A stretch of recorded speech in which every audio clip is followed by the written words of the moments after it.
Erythrocytes, these are commonly known as the red blood corpuscles, which are considered as the highest in number in circulating blood.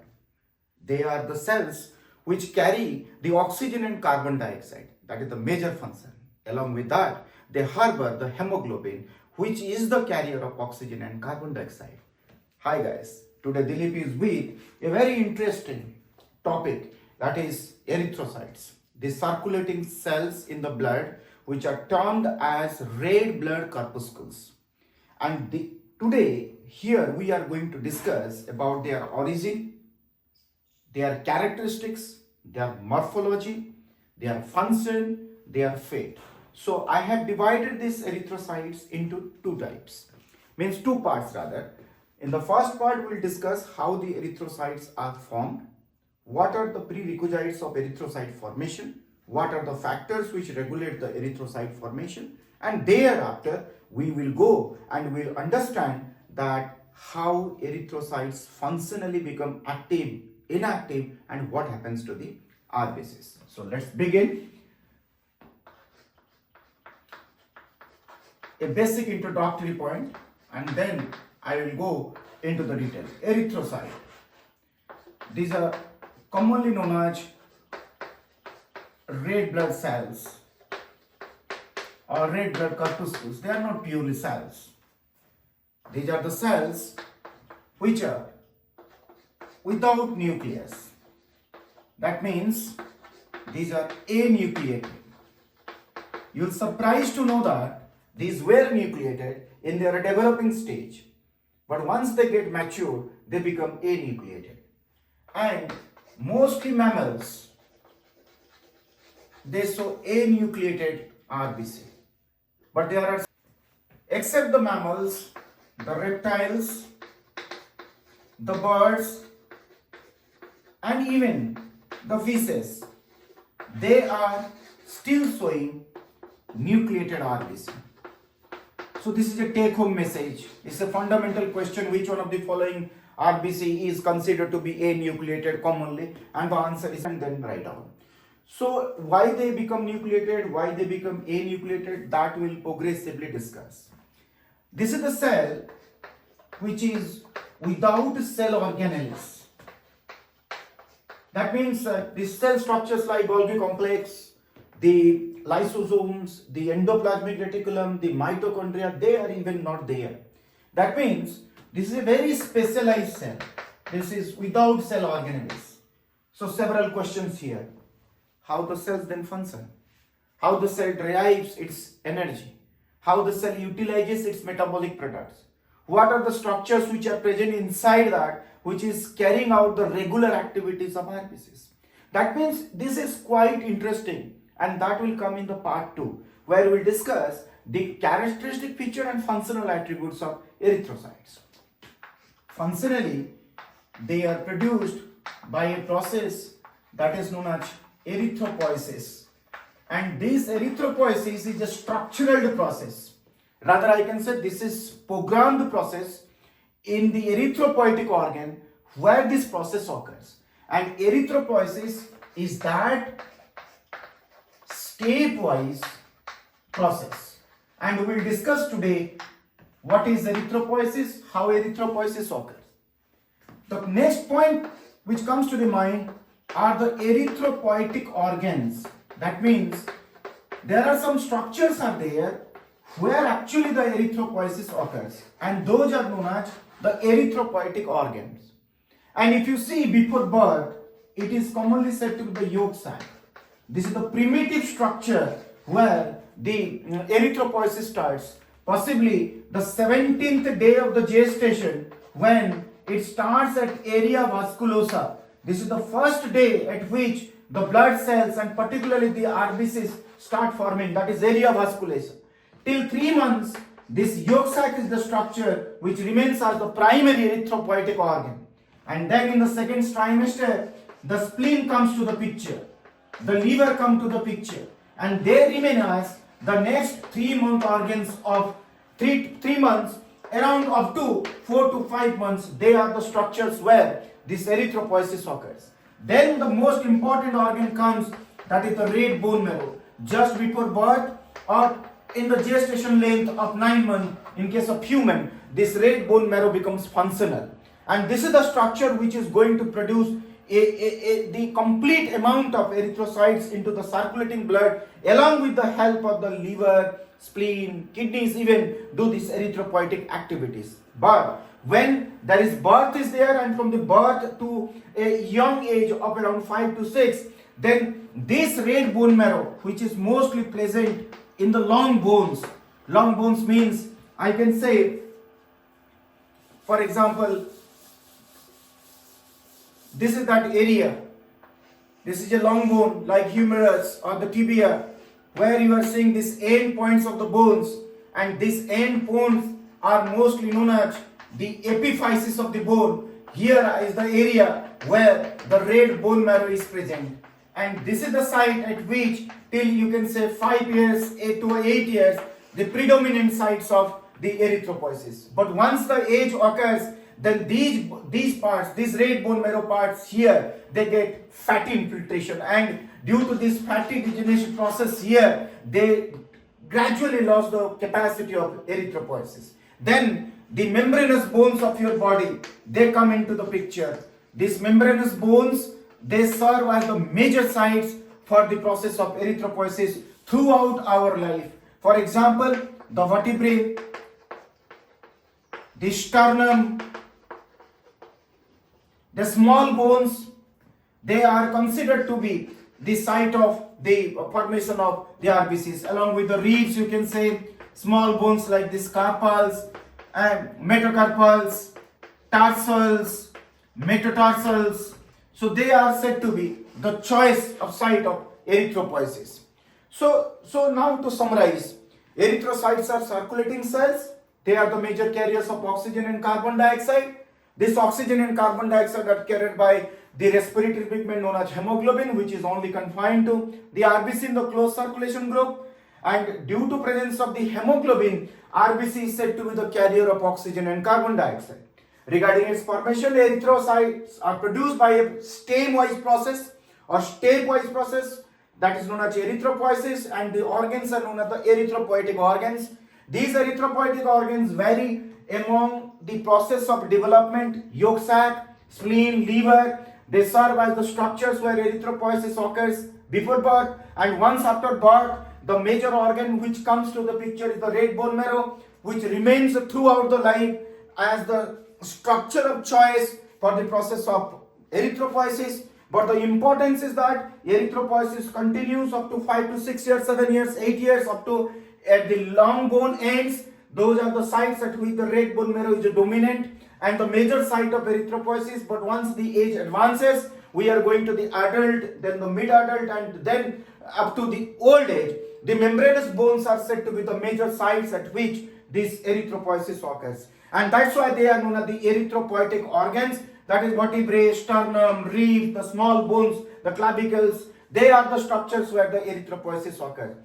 The message is very clear. Erythropoiesis is a programmed process. It starts in the bone marrow. Now the real lecture begins, where we will try to understand how actually this erythropoiesis occurs.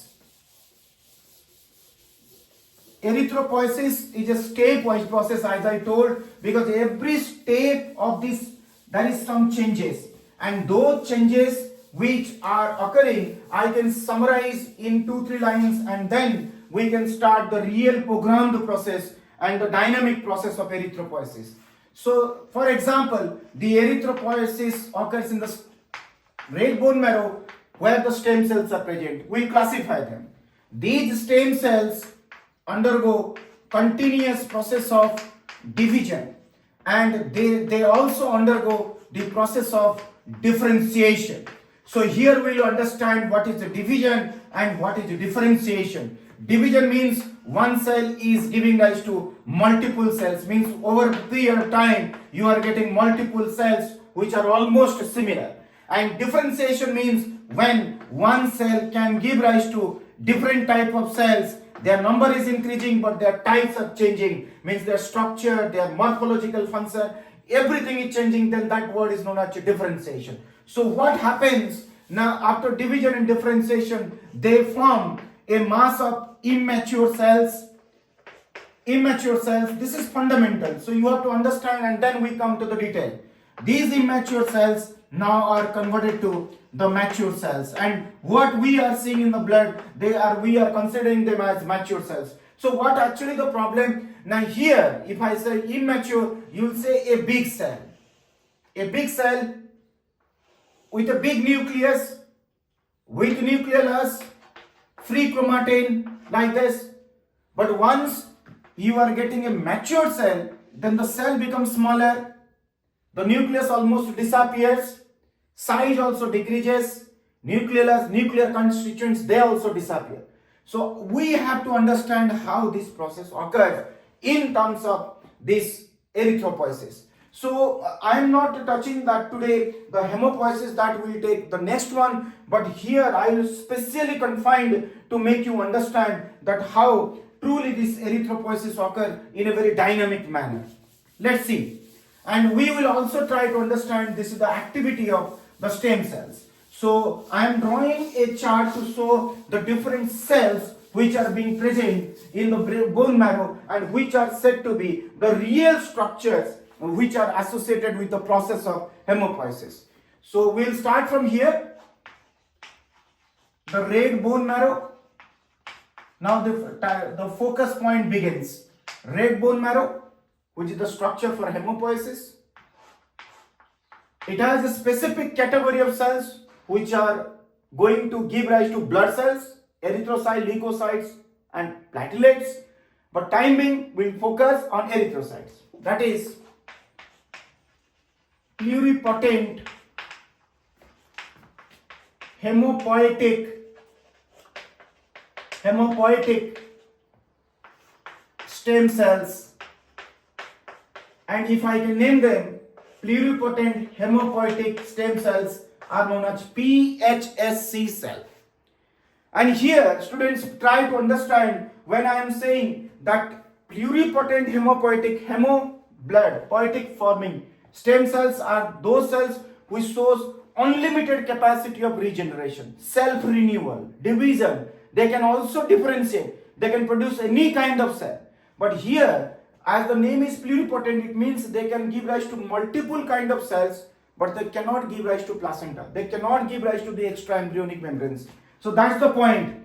When it is known as totipotent, then they can give rise to anything, even a complete individual. But here it is pluripotent. That means yes, they are the cells which can give rise to a specialized group of cells or a population of cells. Now pluripotent hemopoietic stem cells, they are divided to form a category of cells which are known as intermediate stem cells. Because in the stem cell biology, we have to understand that every phase of division has a process, a programming where some genes are switched on, some transcription factors are on, and thereby they acquire some kind of functionality, and due to that functionality they form a group of cells, and those group of cells are having a definitive function, and those are known as the intermediate stem cells. And please remember, these intermediate cells are having the capacity of pluripotency. That means they can show pluripotency as well. So this is the complicated nature, and it is very difficult to understand how these processes occur. So I am not making you confused, rather I am making it is very easy so that you can understand. These intermediate stem cells further divide and they produce a group of cells which are known as committed stem cells. Committed stem cells are a group of programmed cells which are nurtured in such a way that they are going to produce a group of similar type of cells. And that similar type of cells will have a special identity, and that is being known as your colony forming units. That means these committed stem cells are now give rise to the colony forming unit. This is very common word. You have to remember, a group of programmed cells which are having a structural identity, a functional differentiation, and destined to carry out a specific category of function, that is known as colony forming unit. And from this colony forming unit, then there arises the word which is known as colony forming unit erythrocyte. That means now this specialized category of cells are destined to produce only the specialized cell or the mass which are known as CFU erythrocyte. This CFU erythrocyte I can write just like this, CFU erythrocyte. And these are the cells which are going to produce our future erythrocytes.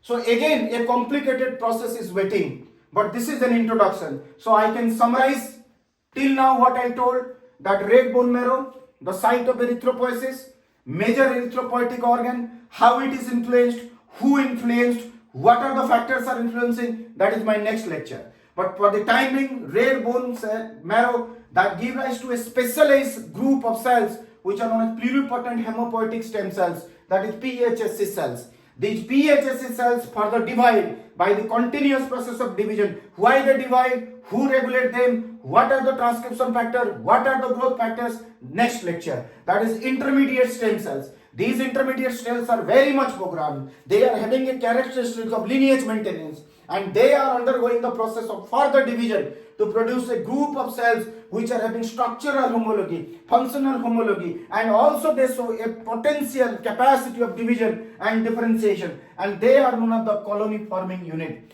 And further, the colony forming unit is going to divide into many multiple populations, but here my population of choice is the colony forming unit erythrocyte, and that colony forming unit erythrocyte is going to produce the further cells. And these colony forming units, they are under the promotion of several growth factors, several transcription factors, several differentiating factors, and those which are regulating them to undergo the process of further division, so that they are going to produce the category that is known as colony forming unit erythrocytes. Now I can say another chart I can show you that means how this process becomes more complicated.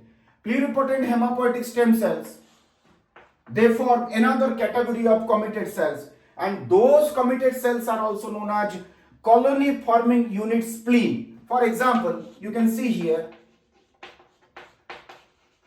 colony forming unit spleen, and this I can name it as CFU-S. This is a category of pluripotent hemopoietic stem cells which are going to the spleen to get there to mature first, second divide, second, third, they can undergo the process of differentiation. So those things which are going to understand that the CFU can give rise to colony forming unit blast forming cells. These are immature cells which are in the continuous stage of division. They are also going to give rise to a multiple group of or lineage of embryonic cells, and those which are going to divide, stem cells rather I can say, those are immature and they can further divide, and they can produce also this blast cell. They can also produce this colony forming unit erythrocyte. So this is another category of explanation. You can either go like this, you can deviate like this. So both the category are showing a complex nature of derivation of erythrocytes. Now, once the colony forming unit blast or they are producing the colony forming unit erythrocyte, last they are going to give rise to the erythrocytes.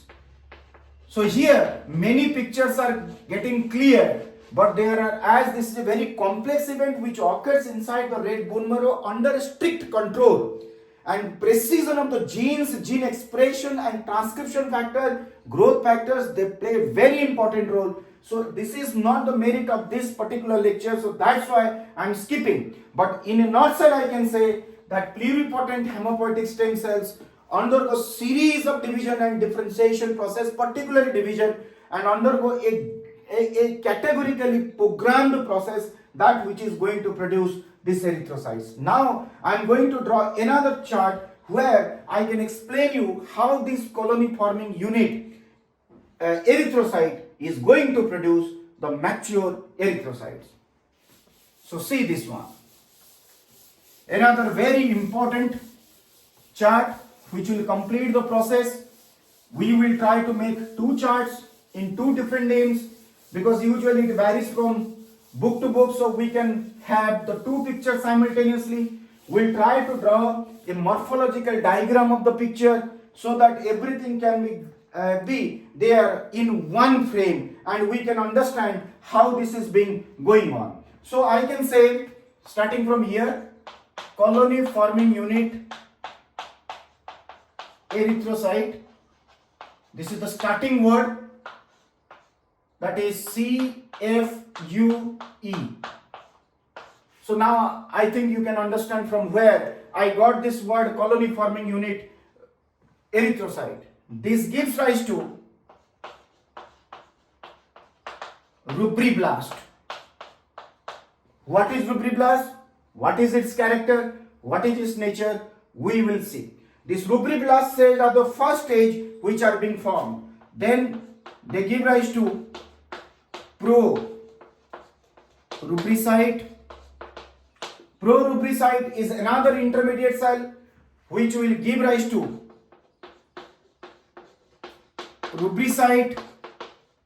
Rubricite will give rise to metarubricite, which will give rise to, this is fundamental point, this will give rise to reticulocyte, and reticulocyte will give rise to erythrocyte. This defines the beautiful nature of the stem cell function and how beautifully these cells are going on in a programmed manner to produce the different sets of cells. Every cell is having its own identity.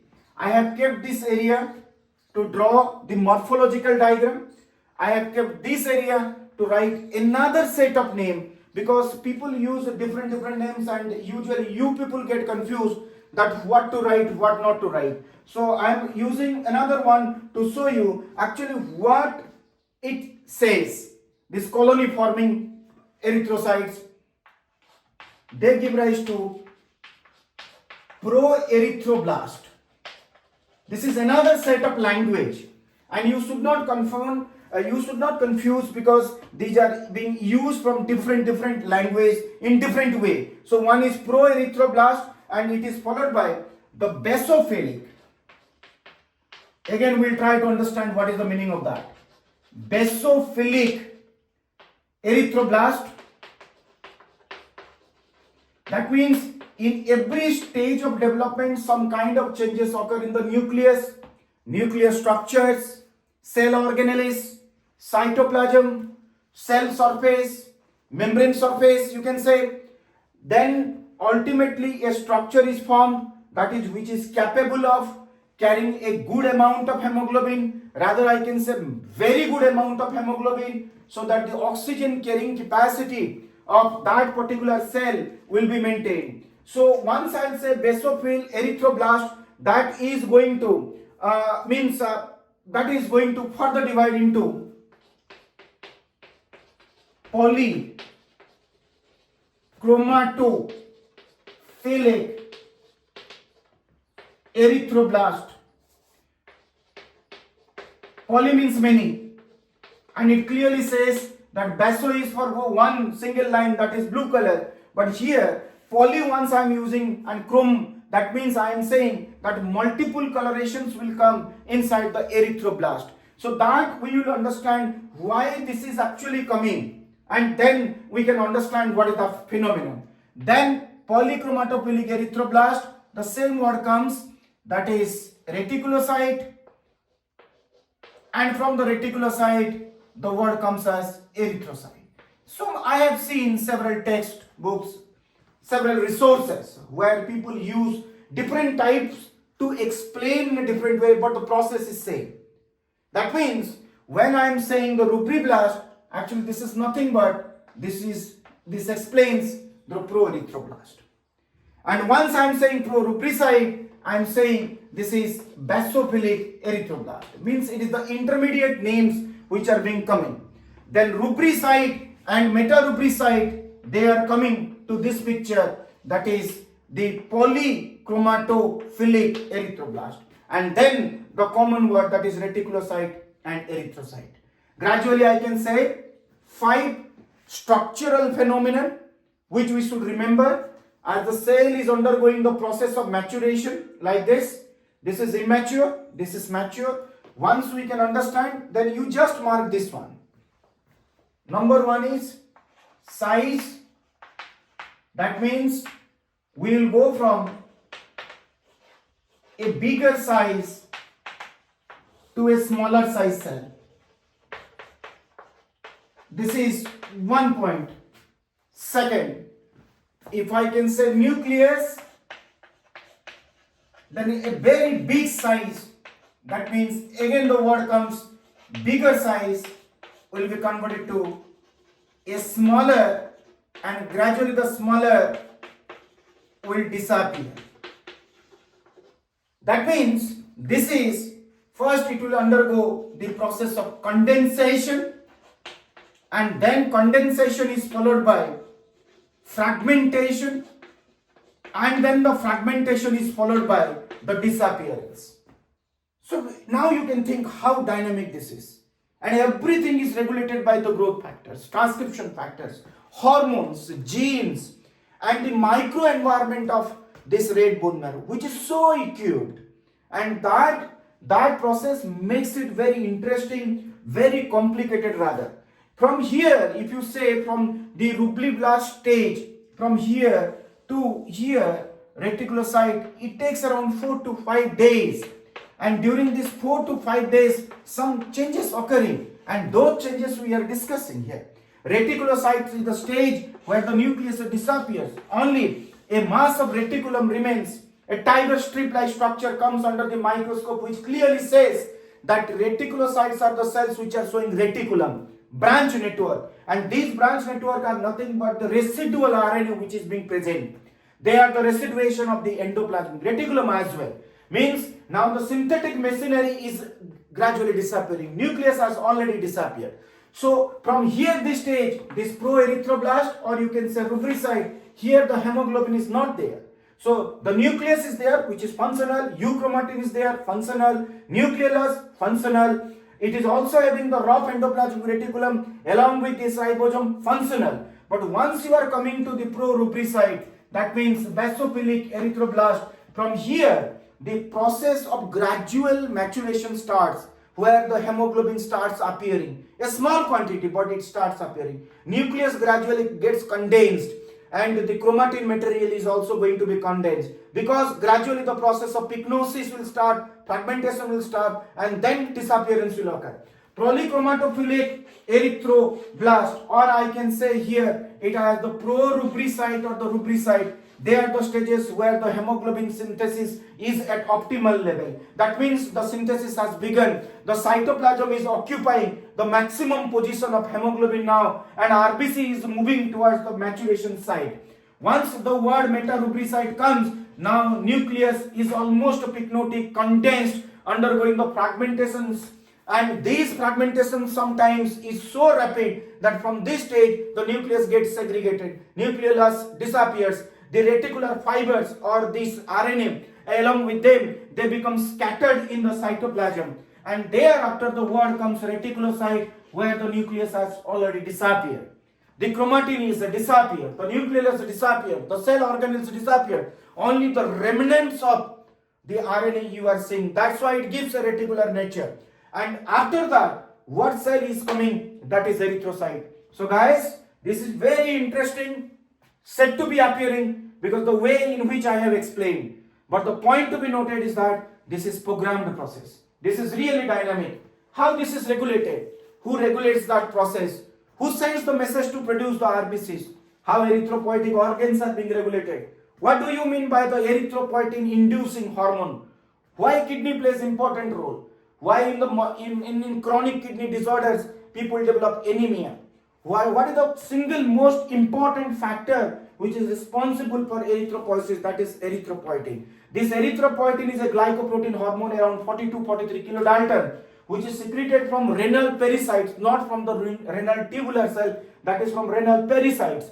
Pericytes are the cells which surround the capillaries. They are the cells which release this erythropoietin. How they respond, how they know that the body is requiring the number of RBCs. That means some message goes, and that message is hypoxia. What is hypoxia? When the tissue gets less amount of oxygen or oxygenation is less, then the kidney tubules having these pericytes, they sense that. And after sensing, there is a factor known as hypoxia inducing factor that we'll discuss in the next lecture. And we'll come to know that that is the sole most factor which is going to stimulate the erythropoietin production. Because we should understand our body crosstalks. And this crosstalk is bidirectional. This crosstalk is just like that of a talking mechanism by which you are talking to me, I am talking to you, and there is a communication is going on. And after the communication, the process occurs which is known as signaling. And when the signaling occurs, then the function come out. So I clarified every bit of point that this is the process. I can repeat once again. The colony forming erythrocyte, that is E, they give rise to rubriblast, the immature, the first stage of RBC. In this one, you can say proerythroblast, where hemoglobin is not there, cellular entirety is there, cell is intact with all the cell organelles.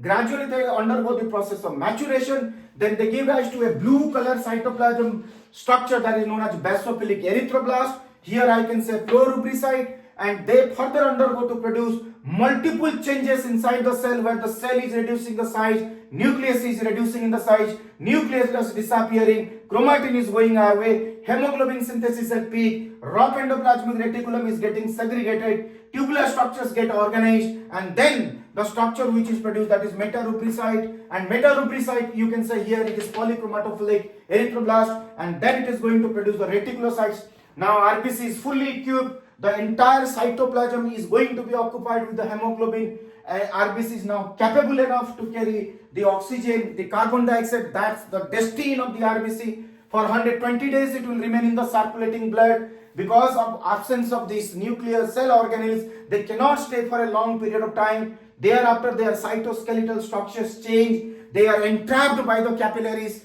They are not the structures now ready to undergo the process of further function, that is transportation of oxygen or carbon dioxide. That's why they undergo the process of degradation, and that we will discuss in our coming lecture. So that this is over. Now, just before concluding this, I can give a mind-boggling concept, and that will be the next lecture, where we'll start and we'll understand how the processes being occurring. So what is the concept? Just red bone marrow, pluripotent hemopoietic stem cells, erythropoiesis, and we got circulating cells which are known as erythrocytes. This is my starting point, this is my ending point. And what they are doing? Now they are doing the transportation of oxygen, carbon dioxide due to the presence of hemoglobin. Now the point, how this erythropoiesis occurs. That means I told that is the single most important factor, that is erythropoietin. This is the hormone of choice. This erythropoietin is secreted from kidney. Where it acts? Now it acts on the RBM. What it carries out? It carries out the erythropoiesis. Several questions. How kidney senses? What erythropoietin carries out? Who tells the kidney that secrete erythropoietin? I told that it is hypoxia. What hypoxia brings out inside the kidney pericytes? I told there is a factor known as HIF, hypoxia inducible factor. This is HIF alpha, HIF beta. Again, alpha is 1 alpha, 2 alpha, 3 alpha. There are three subtypes. How they integrate with the beta, and then the transcription for the erythropoietin gene occurs. How that promotional activity occurs. So that will be my next class. So with this comes into a very good end, where we came to know that the dynamic formation of erythrocytes, but several questions which remain unanswered. And please stay tuned for my lecture, the next, which is coming, to describe how hypoxia and how other factors are associated to produce this cell that is known as erythrocytes, and process is known as erythropoiesis. Thank you so much for your patient hearing, and stay tuned for my next lecture. Thank you, and have a wonderful time ahead. Thank you.